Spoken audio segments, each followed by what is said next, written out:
বৰ বেছিকৈ লিখা দেখা পোৱা নাযায়, কিন্তু ৰাছেল কাৰ্চনে বৰ ডাঙৰ কাম কৰিছিল। তেওঁ DDT যোনটো আমি এতিয়া এতিয়াও ব্যৱহাৰ কৰি আছোঁ, DDT সেই সময়ত বহুল প্ৰচলিত হৈ আছিল আমেৰিকা যুক্তৰাষ্ট্ৰত। কীট পতংগবোৰ মাৰিবৰ বাবে পেষ্টিচাইড হিচাপে ব্যৱহাৰ হৈ আছিল। গতিকে তেওঁ তাৰ কুফলবোৰ দেখা পাইছিল, কেনেকৈ DDTয়ে ইমান ধৰণৰ কুফল সৃষ্টি কৰিছে, চৰাই চিৰিকটিৰ প্ৰতি প্ৰত্যাহ্বানৰ সৃষ্টি কৰিছে, চৰাইৰ কণীবোৰ মৰি গৈছে, বিভিন্ন ধৰণৰ তেওঁ দেখা পাইছিল। তেওঁ নিৰীক্ষণ কৰিছিল, তেওঁৰ নিৰীক্ষণ ক্ষমতা আছিল অতি অসাধাৰণ। নিৰীক্ষণ কৰিয়েই তেওঁ কিছুমান ষ্টৰী, যিবিলাক আমি ষ্টৰী ধৰণে লিখিছিল। কাৰণ আমি জানো ৰিচাৰ্চ পেপাৰে ইমান ইম্পেক্ট নকৰে। কেতিয়াবা প্ৰশ্ন সোধা হয়, কিহে বেছি ইম্পেক্ট কৰে, ৰিচাৰ্চ পেপাৰে কৰে নে গল্পই কৰে, ষ্টৰীয়ে কৰে? আচলতে ষ্টৰীহে বেছি ইম্পেক্ট কৰে মানুহৰ জীৱনত, ৰিচাৰ্চ পেপাৰে বহুত বেছি নকৰে। আমি ইম্পেক্ট ফেক্টৰ কিন্তু হিচাপ কৰোঁ ৰিচাৰ্চ পেপাৰৰ চাইটেশ্যনৰ হিচাপতহে, কিন্তু সেইখিনি 1000, 2000, 5000, 10000 বেছিভাগ সিমানখিনি মানুহে পঢ়ে আৰু চাইট কৰে। ষ্টৰী এটা, গল্প এটা, কাহিনী এটা, সেইখিনি কথা কি আমি যদি লিখিব পাৰোঁ, তেতিয়া হাজাৰ হাজাৰ মিলিয়ন মানুহৰ অন্তৰত ৰেখাপাত কৰে। সেই কামটোকে কৰিছিল ৰাছেল কাৰ্চনে। তেওঁ পৰিৱেশবিদ আছিল হয়, কিন্তু তেওঁ ষ্টৰী হিচাপত কিছুমান কাহিনী লিখিছিল। সেই কাহিনীবোৰ প্ৰথমে প্ৰকাশ পাইছিল স্তম্ভ হিচাপে দ্য নিউয়ৰ্ক টাইমছত। তাৰ কিছুমাহ পিছত সেই কাহিনীবোৰে ইমানেই জাগৰণ তুলিলে যে তাৰ কিছুমাহ পিছত সেই কাহিনীবোৰ কিতাপ আকাৰে প্ৰকাশ হ'ল চাইলেণ্ট স্প্ৰিং নাম দি, নীৰৱ বসন্ত। সেইখন কিতাপেই আছিল আমেৰিকাত জাগৰণ সৃষ্টি কৰা এখন কিতাপ, যিহে প্ৰথম আমেৰিকানসকলক পৰিৱেশৰ প্ৰতি চিন্তা কৰিবলৈ তথ্যৰ যোগান ধৰিছিল বা উদ্ৰেক কৰিছিল।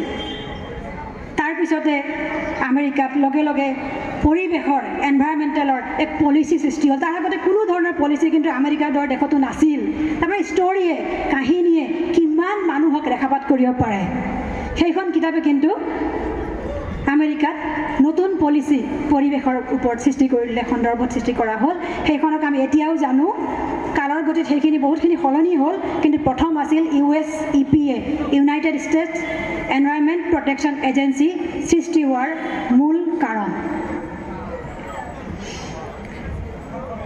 মই 4 গৰাকী বিজ্ঞানীৰ কথা ইতিমধ্যে ক'লোৱেই, 5ম গৰাকী বেছি নকওঁ, তেওঁ এতিয়াও জীৱিত।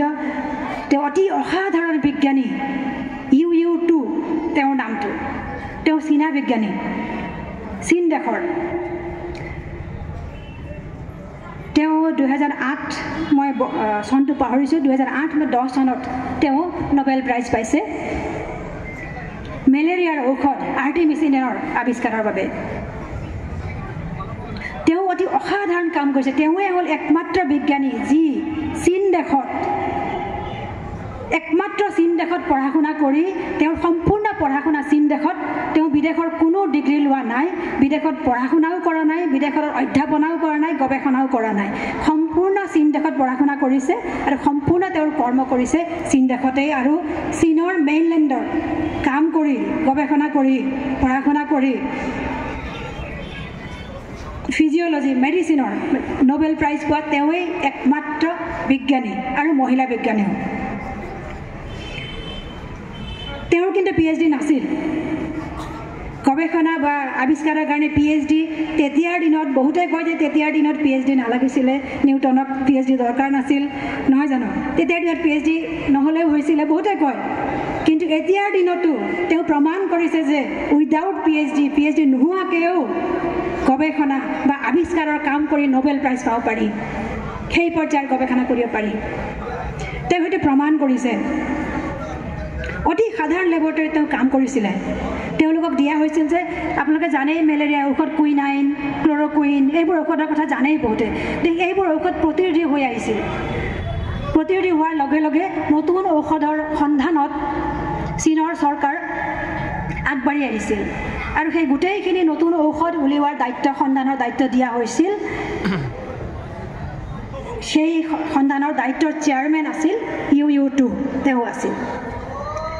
তেওঁ গোটেইখিনি প্ৰথমে তেওঁ কি কাম কৰিলে, হাৰ্বেল ঔষধবোৰ আমাৰ বনৌষধিবোৰ আমাৰ ইয়াতো আছে কাৰণ আমিতো সেই একেখিনি এৰিয়াত আছোঁ চীনৰ যিখিনি আছে হিমালয়ৰ পাদদেশবিলাকত আমাৰ ঠাইখিনিতো একেধৰণৰ আমাৰ নৰ্থ ইষ্ট হিমালয়ান ৰেঞ্জৰ পাদদেশবিলাকত আমি আছোঁ তাত বহু ধৰণৰ বনৌষধি পোৱা যায় গতিকে তেওঁ প্ৰথম কাম আৰম্ভ কৰিলে বনৌষধিৰ চাৰ্চ কৰা সন্ধান কৰা তেওঁ গাঁৱলৈ গ'ল তাত প্ৰথমতে তেওঁ মানুহক যিখিনি অভিজ্ঞ মানুহ তেওঁলোকক সুধিলে যে কি ধৰণৰ বনৌষধি তেওঁলোকে ব্যৱহাৰ কৰে জ্বৰ হ'লে মেলেৰিয়া হ'লে কেনেকুৱা ধৰণৰ বনৌষধি তেওঁলোকে ব্যৱহাৰ কৰে কিছুমান গছৰ ডাল পাত শিপা ফুল বিভিন্ন ধৰণৰ কি ব্যৱহাৰ কৰে আৰু কেনেকৈ ব্যৱহাৰ কৰে এনেকৈ তেওঁ এটা সম্পূৰ্ণ তালিকা প্ৰস্তুত কৰিলে প্ৰায় তেনেকৈ তালিকা প্ৰস্তুত কৰোঁতে তেওঁ ৬,০০০ৰ ওপৰ গছ বন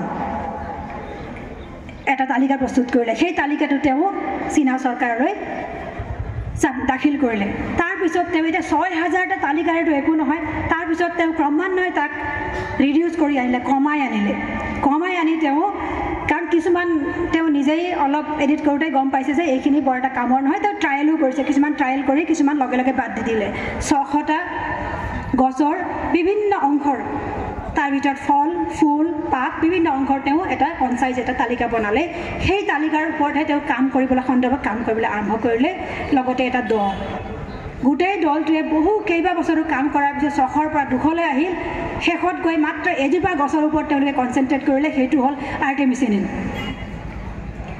সেই গছজোপা আৰ্টেমিচিনিন য'ৰ পৰা এক্সট্ৰেক্ট কৰা হয় সেই গছজোপা সেই গছজোপাৰ পৰা তেওঁলোকে পিছলৈ গম পোৱা গ'ল যে তাত এটা এনে ধৰণৰ কম্পাউণ্ড আছে যৌগ আছে যি মেলেৰিয়া প্ৰতিৰোধী কিন্তু তেতিয়াও এই কথা হোৱা নাছিল যে কেনেকৈ তাৰ কনচেনট্ৰেশ্যন ঘনত্বটো বেছিকৈ পোৱা যায় কেনেকৈ এমাউণ্টটো বেছি পোৱা যায় সেইটো ঠিক হোৱা নাছিল পিছলৈ তেওঁ গোটেইখিনি ঠিক ঠাক কৰি মই এতিয়া গোটেইখন দীঘলীয়া কাহিনীটো নকওঁ সেই চেম্পল নাম্বাৰটো আছিল এই যে ২০০০ৰ পৰা আহি ৬০০ হ'ল ৬০০ৰ পৰা আহি এটা কম্পাউণ্ডত তেওঁ প্ৰমাণ কৰিলে সেইটো কম্পাউণ্ড আছিল চেম্পল নাম্বাৰ 191 সেইকাৰণে চেম্পল নাম্বাৰ 191 বুলি যদি কোনোবাই গুগলত চাৰ্চ কৰে এতিয়াও পাব যে সেই বিখ্যাত কম্পাউণ্ডটো আছিল চেম্পল নাম্বাৰ 191 সেই চেম্পলটো হোৱাৰ পিছত তেওঁ তাৰ ওপৰত আৰু অধিক যথেষ্ট কাম কৰিলে শেষৰ ফালে তেওঁ সেই মেলেৰিয়া নিজৰ ওপৰতেও তেওঁ যেতিয়া মানুহ আগবাঢ়ি অহা নাছিল ভলেণ্টিয়াৰ হিচাপে তেওঁ নিজৰ ওপৰতো সেইখিনি প্ৰয়োগ কৰিছিল প্ৰমাণ কৰিবলৈ সেইগৰাকী মহান বিজ্ঞানীকো আজি আমি সোঁৱৰিছোঁ আমাৰ ঠায়ে ঠায়ে আমাৰ গাঁৱে ভূঞে বহু ধৰণৰ অকল আৰ্টেমিচিনিনেই নহয় বহু ধৰণৰ বনৌষধি আছে